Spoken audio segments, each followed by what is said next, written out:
começa a ser mudada, começa a ser melhorada. Porque a nossa vontade começa a se alinhar com a vontade do Espírito. E o Espírito quer tudo o que Deus quer. E Deus, Ele sabe de todas as coisas. Ele sonda o nosso coração, Ele sabe de todas as coisas. Ele sabe do melhor para cada um de nós. Amém? Se Deus sabe o melhor para cada um de nós, não é melhor nós confiarmos e entregarmos o nosso caminho nas mãos do Senhor? Então muitos têm vivido a graça de uma forma errada, de uma forma sem compreender, de uma forma, como o apóstolo Paulo disse, de uma forma leviana, de uma forma tem vivido uma graça, como o autor de um livro que eu li fala, uma graça barata, uma graça que faz com que o sacrifício de Cristo não tenha valido a pena, não tenha valido de nada. Mas o que Paulo nos diz? Que ele não fez da graça de Deus vã. Paulo permaneceu fiel, mesmo em meio a um mundo infiel. Eu quero te dizer que tem como nós permanecermos fiéis em um mundo infiel.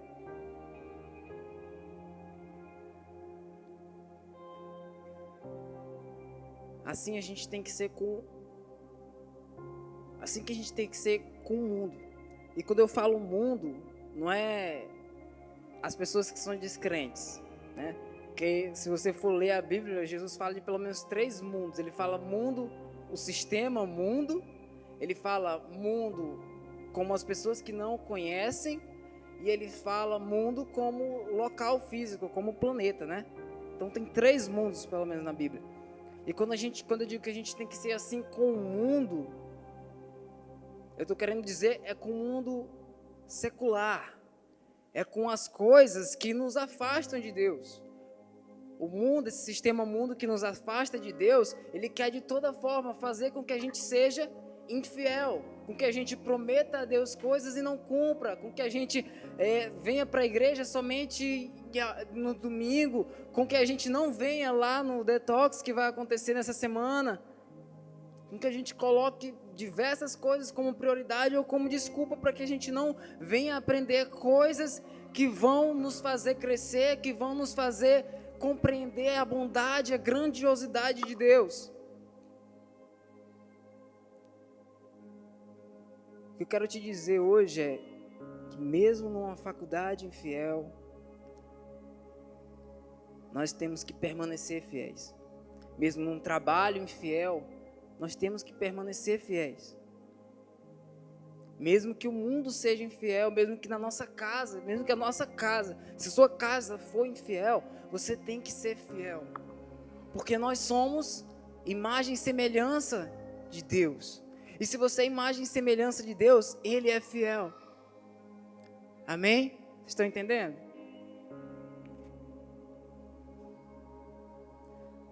Só que a nossa diferença para alguns religiosos é que a nossa fidelidade não é simplesmente cumprir um protocolo lá, porque eu tenho que ser fiel, eu tenho que seguir as regras, eu tenho que fazer tudo direitinho, porque senão nós somos fiéis porque a nossa natureza é fiel. Nós somos fiéis porque nós, como o pastor Bruno também falou aqui hoje, nós somos do céu, nós não somos daqui, amém? Quem aqui é do céu? Se você é do céu, então a sua natureza é divina. Então você não é desse mundo. E se você não é desse mundo, nós não agimos conforme os padrões desse mundo. Nós agimos conforme os padrões de Cristo. A nossa identidade é como filhos de Deus. Amém? Então seja fiel a Deus nos seus compromissos. Seja fiel a Deus com as coisas dele. Seja fiel a Deus através do seu irmão. Seja fiel ao Evangelho pregando a Bíblia. Em tempo e fora de tempo.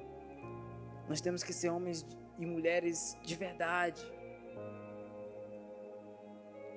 Sabe, Jesus, essa foi a vida que Jesus entregou para que nós venhamos viver. Essa foi a vida abundante que ele abandonou para que a gente fosse digno. Quem é que estava no intercâmbio de adoração? Cara, foi top demais. Foi demais. A palavra da vida veio aqui, trouxe um louvor, trouxe uma palavra, foi demais. Foi muito bom. E no final a gente estava pulando aqui e tudo, e celebrando ao Senhor. Por quê? Porque essa é a vida abundante que o Senhor nos criou para viver. Eu vejo muitas vezes as pessoas no mundo pensando: eu vivo, eu tenho felicidade, eu saio, eu chego em casa 2, 3, 5 da manhã. Mas será que isso é verdadeiramente a felicidade? Quando a gente estava aqui era umas 9h30, a gente estava aqui, estava pulando, estava celebrando, estava feliz. Isso é felicidade. E quando eu não sei vocês, mas quando eu chego em casa, já chega o elétricozinho, porque, cara, é tão maravilhosa a presença de Deus, é tão maravilhoso estar em comunhão, e Deus nos criou para viver isso. E a fidelidade de Deus é uma característica extremamente importante para cada um de nós. Amém? Então eu queria compartilhar com vocês alguns pontos, né, de como nós podemos melhorar ainda mais nessa característica tão importante, nessa característica que é a fidelidade ao Senhor. E o primeiro ponto que eu queria compartilhar com você é: decida ir mais fundo. Abre a Bíblia aí para mim em Ezequiel 3, capítulo 3, versículos... Perdão.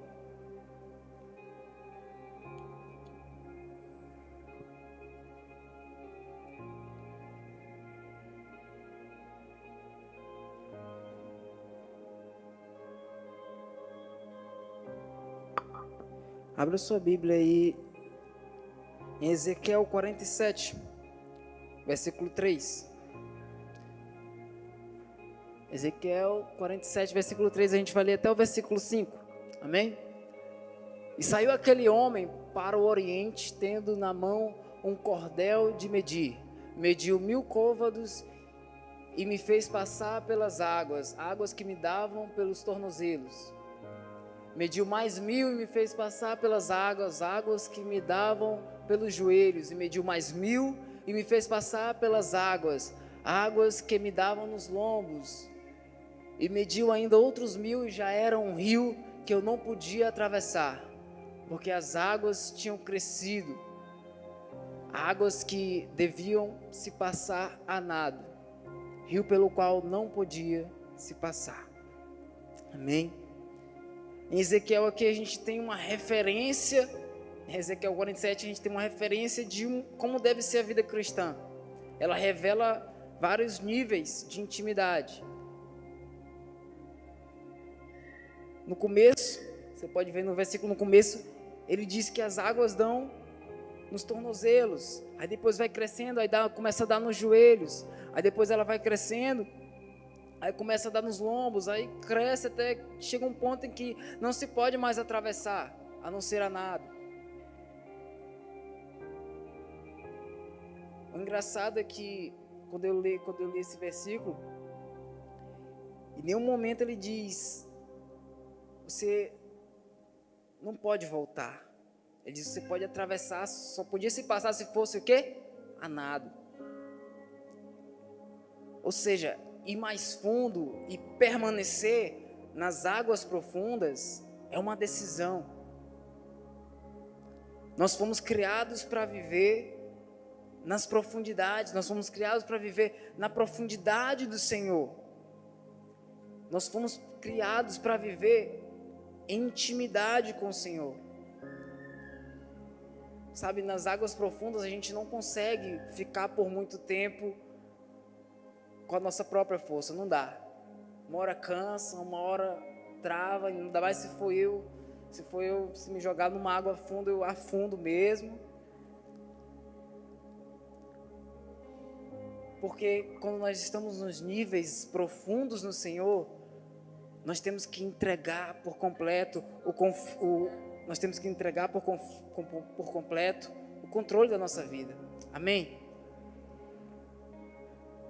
Isso é que significa viver no Espírito. Imagina como se fosse um mergulhador que mergulhou nas mais altas profundidades, só que ele tem um oxigênio infinito. É do mesmo criador ali da mangueira na botija, né, pastor? Nós fomos criados para viver na profundidade, nós fomos criados para viver na intimidade com o Senhor. E decidir ir mais profundo vai afetar diretamente na nossa fidelidade ao Senhor.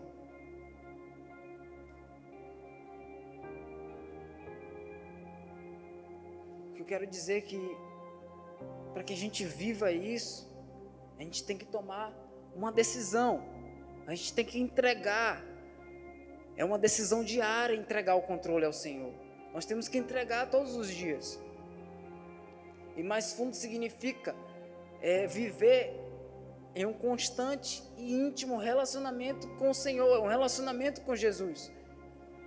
E foi para isso que a gente nasceu, para viver em amor, para viver com Cristo, não para viver de forma superficial. Quantos acreditam nisso? Abre para mim 1 Coríntios 13, 12.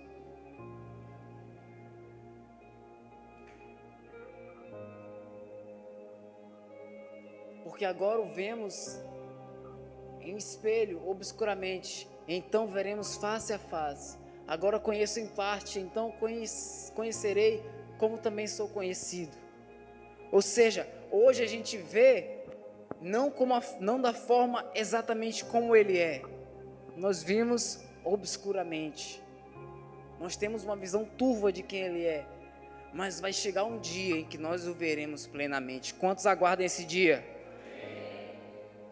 Sabe, quando eu lembro disso, eu lembro da parábola que Jesus conta das 10 noivas, né? Que aguardam a vinda do noivo, mas somente 5 delas preparam o óleo, guardam o óleo, preparam para a chegada do seu noivo. Quantos aqui são noivas de Cristo? Quantos aqui aguardam a volta dele? Mas sabe, ir mais fundo, mergulhar mais em intimidade no Senhor é uma decisão. E essa decisão tem que ser tomada todos os dias. Amém? E o segundo ponto, persista. E se não conseguir, peça ajuda e tente novamente.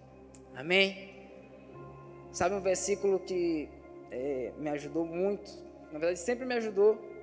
Quando eu cometo algum pecado, porque sabe que todo mundo aqui é humano, né? Quando eu cometo algum pecado, quando eu faço algo de errado, eu sempre lembro desse versículo. Abre aí Ageu, capítulo 2, versículo 9. Ageu, capítulo 2, versículo 9. A glória dessa última casa, irmão, esse versículo Ageu é difícil de achar na Bíblia. É o crente mesmo que consegue. A glória dessa última casa será maior do que a da primeira, diz o Senhor dos Exércitos. E nesse lugar darei a paz, diz o Senhor dos Exércitos. Irmãos, muitos encaram esse versículo como se fosse uma desculpa para pecar. Eu posso fazer o que eu quiser, que assim que eu voltar, Deus vai me perdoar mesmo.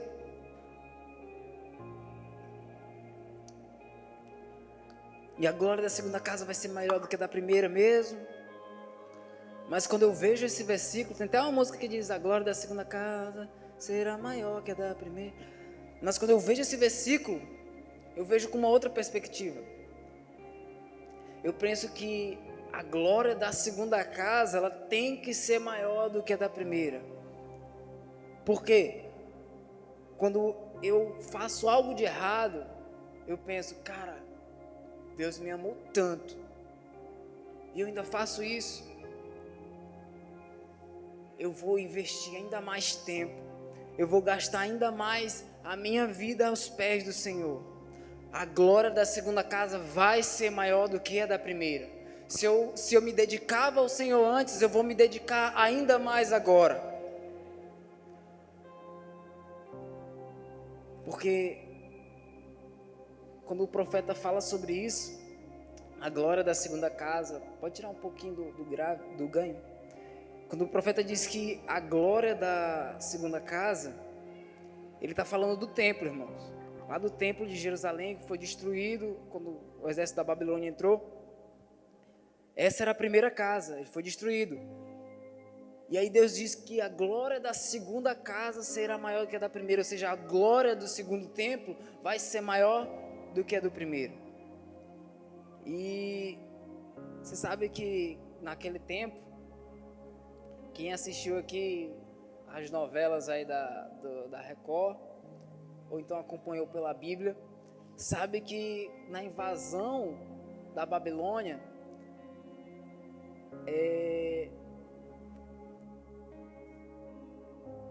amém? Israel estava passando por um momento difícil, porque o povo estava pecando e estavam distorcendo a palavra, estavam vivendo da forma como eles queriam. Ou seja, a primeira casa, o primeiro templo, ele representava a falha, ele representava o pecado, assim como representava também a lei. Ou seja, ele representava o meu erro, representava o seu erro. Mas o segundo templo ele já não foi mais construído por mãos humanas. O segundo templo ele foi construído por Jesus. E como o próprio Jesus disse, ele construiria um templo em 3 dias. Amém? Em 3 dias ele construiu um templo. Quanto tempo ele passou morto? 3 dias. E quando ele ressuscitou como primogênito de muitos irmãos. Quando ele ressuscitou, ele nos deu o Espírito dele para habitar em nós, nos fazendo templo e morada do Espírito Santo. Ou seja, a glória da graça do Senhor na nossa vida vai ser maior do que a da primeira. Então, quando você cometer algum erro, quando você está seguindo na caminhada com Jesus, você desviou para um lado ou para o outro, eu vou voltar. Porque a glória da segunda casa vai ser maior do que a da primeira. Porque a glória da segunda casa, ela tem que ser maior do que a da primeira. E nesse momento, eu vou voltar para Cristo e vou me entregar ainda mais. Eu vou me entregar de uma forma ainda mais intensa. Amém? Sabe, um dos segredos para eu nunca desistir também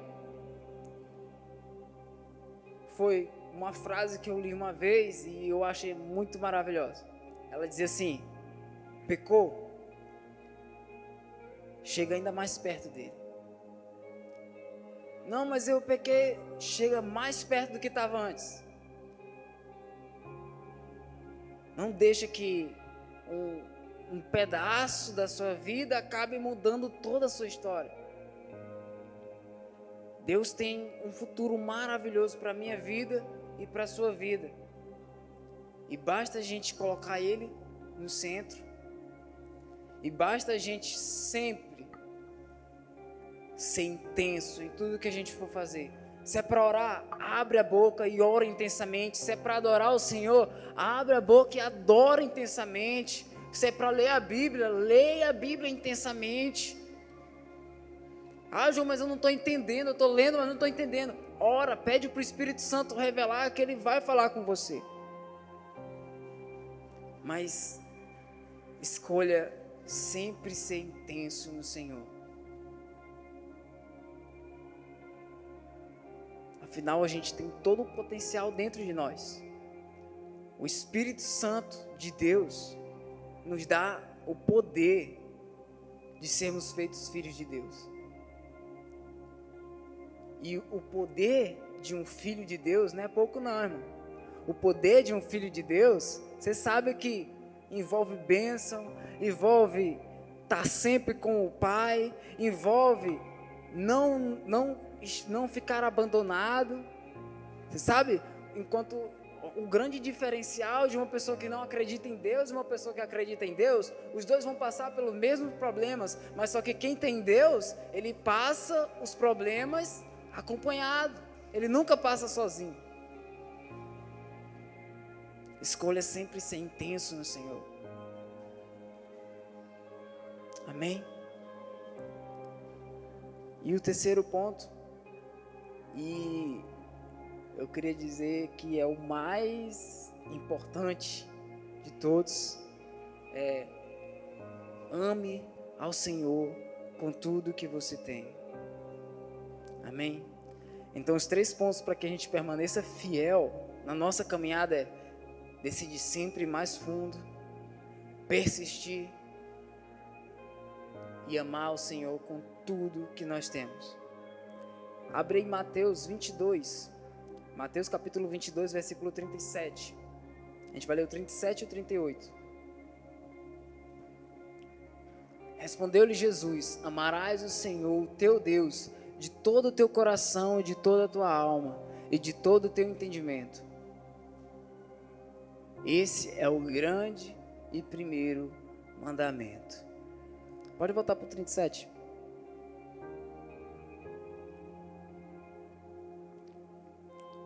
Aqui Jesus nos diz que o grande mandamento é o quê? Amar o Senhor. Mas não é simplesmente amar o Senhor, é amar o Senhor com todo o coração, com toda a tua alma e com todo entendimento. E se você for pegar na versão anterior, na versão mesmo, porque isso aí está presente lá na Torá, no livro que os judeus sempre leem, né? E lá na versão original tem o que? Com toda a tua força, com todo o teu entendimento. Então, amar o Senhor dessa maneira é o resultado do fluir da graça na minha e na sua vida. Sabe, eu gosto de sempre falar e sempre frisar que a vida no Senhor é uma vida de cruz. É uma vida onde nós nos relacionamos com Ele e nos relacionamos com o próximo. E é uma vida tão maravilhosa que não tem como você viver de um e não viver do outro. Se você não tiver intimidade com o Senhor, você não vai conseguir amar o próximo da forma correta. E se você viver só amando o Senhor e excluir o próximo, isso também não é amor. Amar o Senhor está diretamente ligado à fidelidade. Afinal, a Bíblia ela tem um monte de relatos de pessoas que foram infiéis, ou pessoas que não amaram o Senhor como deveriam. A gente tem exemplo de Esaú. Ele não amou a sua primogenitura. Nós temos Sansão. Ele não honrou a força que Deus deu a ele. Nós temos Saul, que não honrou o reinado que o Senhor colocou a ele. Essa característica que todos têm em comum é que todos eles foram infiéis.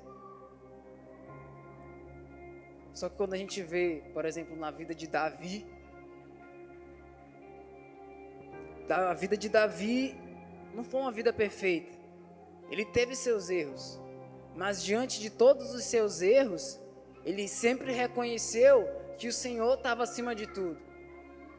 Diante de todas as suas falhas que ele poderia ter cometido, ele sabia que o Senhor era com ele e que isso faria toda a diferença. Ele nunca permitiu que os seus erros afetassem o seu amor pelo Senhor. Pelo contrário, eu acredito que ele viveu essa frase melhor do que ninguém. Pecou, chega mais perto de Deus. Você sabe da história que ele pecou, né, com Batseba. Mas aí no momento que o profeta falou para ele, olha, você está em pecado, tudo, contou uma ilustração lá, e quando disse, cara, esse cara que errou é você. Na mesma hora ele se prostrou, rasgou as vestes. Por quê? Porque ele sabia que o amor ao Senhor, a entrega ao Senhor, a sua fidelidade ao Senhor estava muito acima de qualquer erro que ele possa cometer.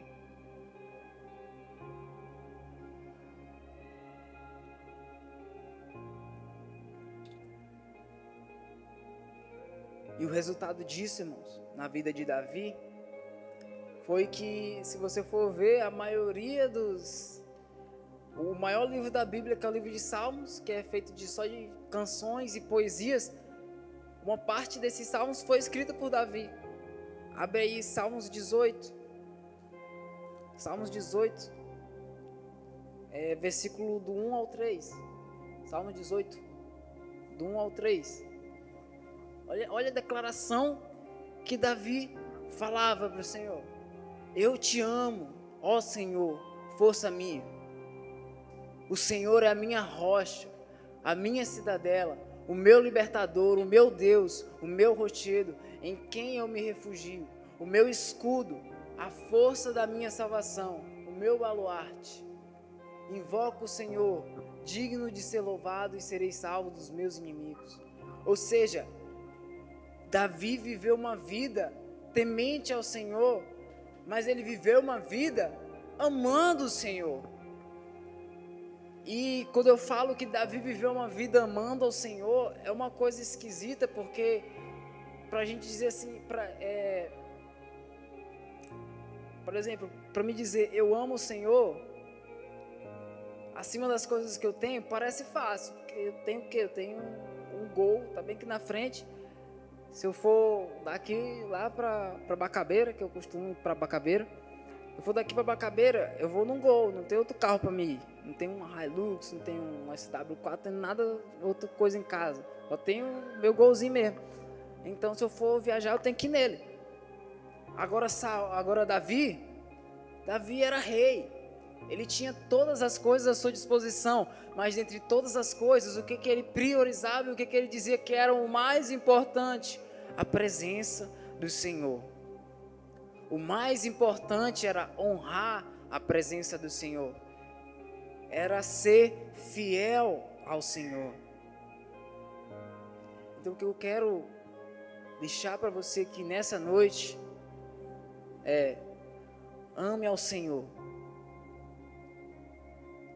Porque se você amar a Deus, você vai ser fiel a Deus. E como eu falei antes, não como um protocolo ou como uma regra que tem que ser cumprida, mas uma fidelidade de uma graça revelada. Ame ao Senhor com seu tempo. Talvez você diga, mas eu não tenho tempo. Mas, cara, se você organizar a sua rotina, dá para tirar seu devocional. Se você organizar a sua rotina, eu acredito que dá para fazer aquela oração que Daniel fazia. Cara, Daniel foi um cara muito outro nível. Daniel orava 3 vezes por dia. Será que isso é muito? Acho que não, dá para orar mais, não dá? Mas ele orava 3 vezes por dia. Mas só que aí chegou um rei lá e ele disse que não, a partir de hoje não pode mais orar para Deus nenhum. Quantas vezes Daniel orava por dia? 3 vezes por dia. Mesmo correndo o risco de ser morto, ele ainda assim orava 3 vezes por dia. Ele não dava desculpa de não ter tempo. Por quê? Porque ele amava ao Senhor. Ame ao Senhor com os seus bens.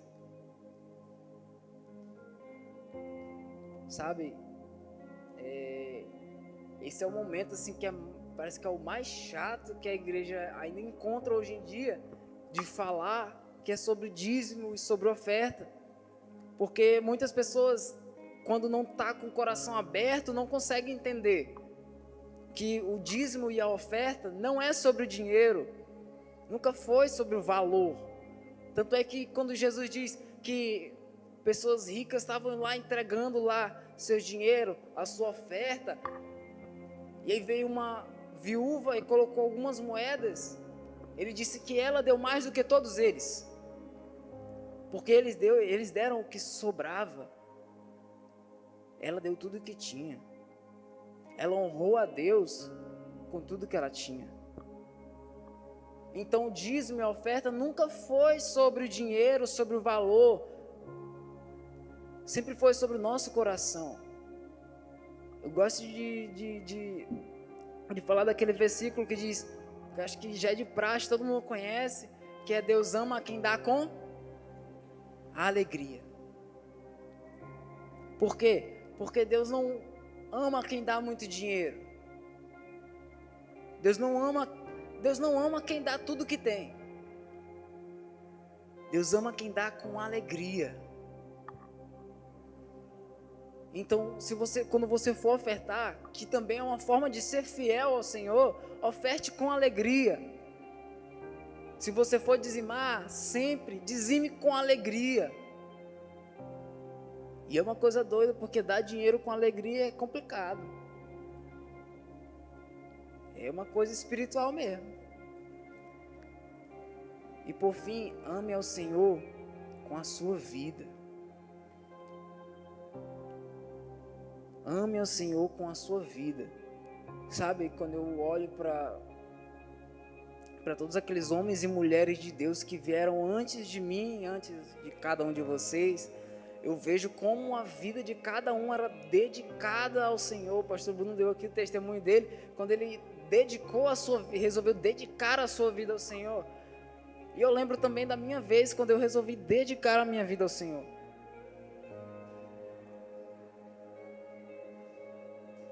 Eu estava voltando de um culto na igreja, e aí eu bateu aquela crise existencial. Eu fiquei, cara, será que eu nasci só para isso mesmo? Para estudar, trabalhar, formar uma família, viver com um saláriozinho mais ou menos, que dá para pagar as contas e no fim morrer, e aí vai ser para a próxima geração. Será que a vida é isso? E aí eu decidi, cara, isso não é viver não. Detalhe, eu já era crente. Então tem como você ser crente, vir para a igreja e não ter uma vida dedicada ao Senhor. Aí eu pensei, cara, isso não é vida não. A partir de agora eu vou dedicar minha vida 100% ao Senhor. E aí foi quando eu comecei a participar. Na época eu ia para a célula, só que eu só ia para a célula mesmo.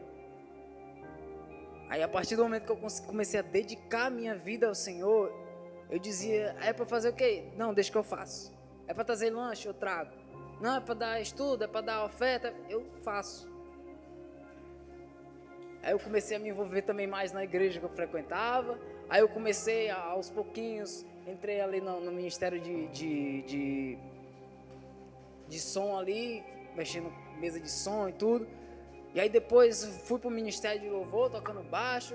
Aí quando eu vim para cá, para o ministério da Igreja Vida, aí eu comecei tocando baixo, fui pro violão, já toquei guitarra, já cheguei a tocar até teclado. Uma vez eu já toquei de bateria também, mas não ficou legal. Mas eu tenho uma vida dedicada a Deus. E eu sempre digo que no dia em que eu decidi que eu não vou viver mais isso de igreja, é porque eu estou muito doido mesmo. Porque é isso que eu amo. A minha vida está aqui, não na Igreja Vida. A minha vida está aqui em vocês, está aqui na presença do Senhor, está aqui não no prédio da igreja, mas em nós como igreja. Amém? Quantos querem viver essa vida? Sabe, há um segredo na vida desses homens e mulheres que decidiram entregar tudo, decidiram permanecer fiéis, mesmo em um mundo infiel, mesmo que o mundo diga, vá para a direção esquerda, eles vão para a direita, porque a direita é a correta, porque Deus disse que era para ir para a direita. Sabe quantas decisões você já tomou na sua vida sem perguntar para Deus. Permanecer fiel é depender de Deus mesmo nos mínimos detalhes. Então, ame ao Senhor com tudo que você tem. Eu te garanto que você vai permanecer fiel.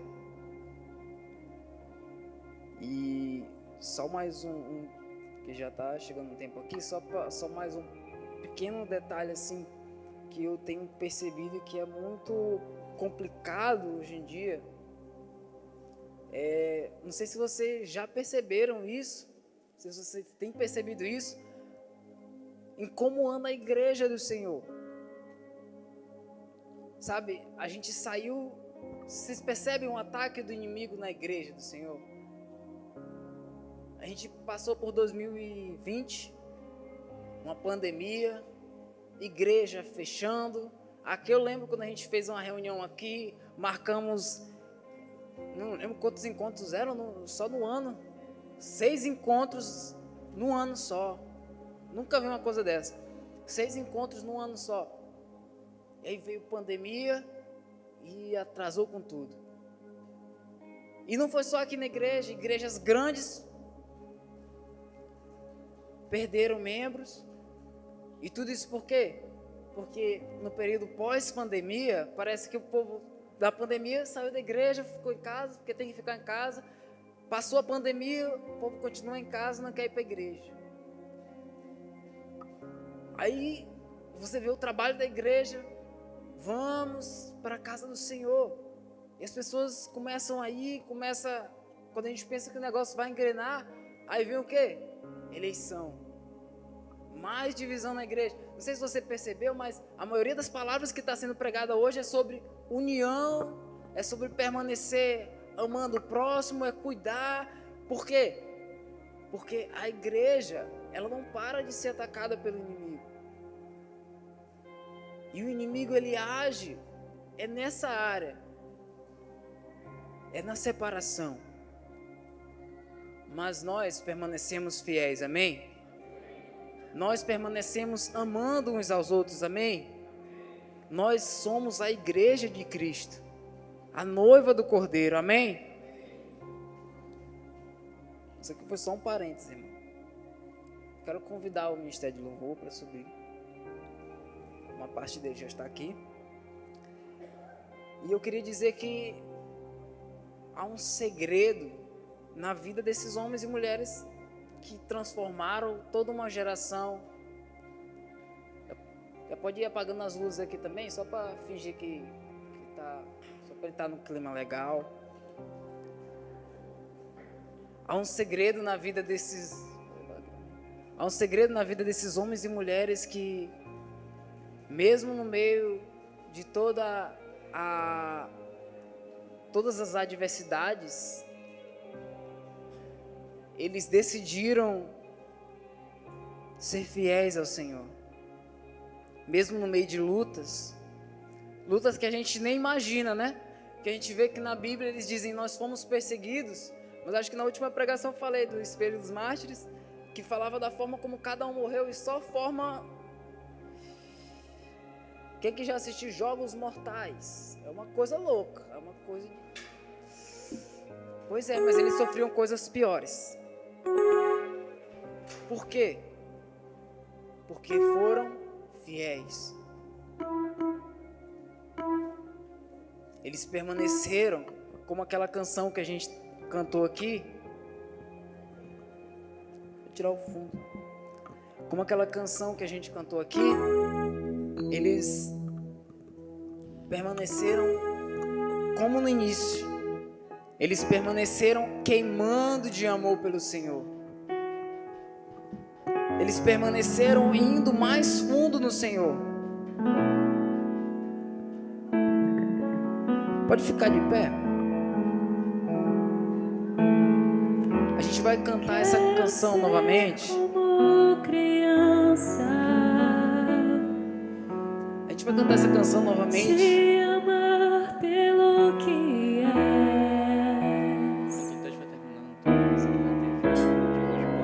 Voltar a ir no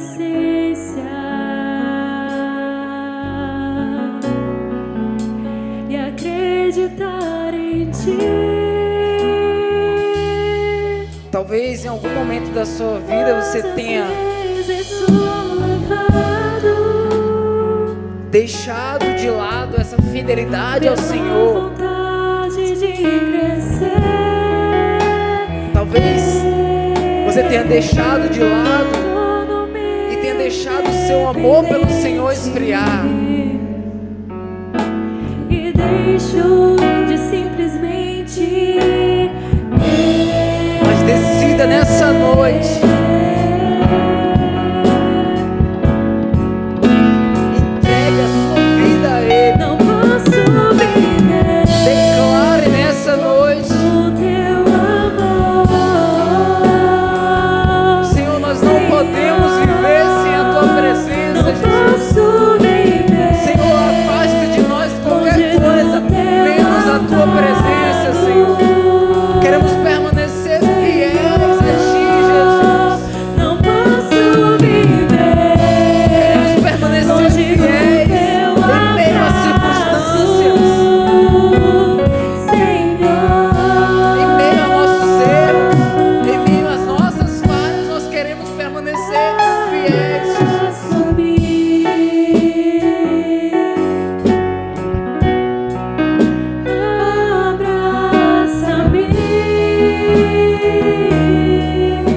O Espírito Santo, o som dos nossos corações. Espírito Santo, eu sei que tem alguém que precisa de um abraço nessa noite. Os teus braços de amor.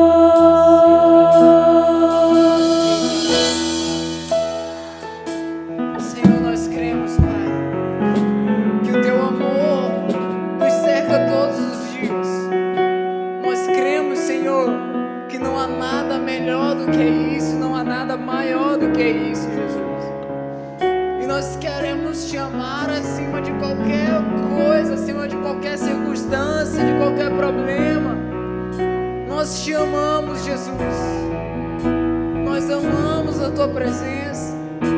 E nós queremos permanecer fiéis.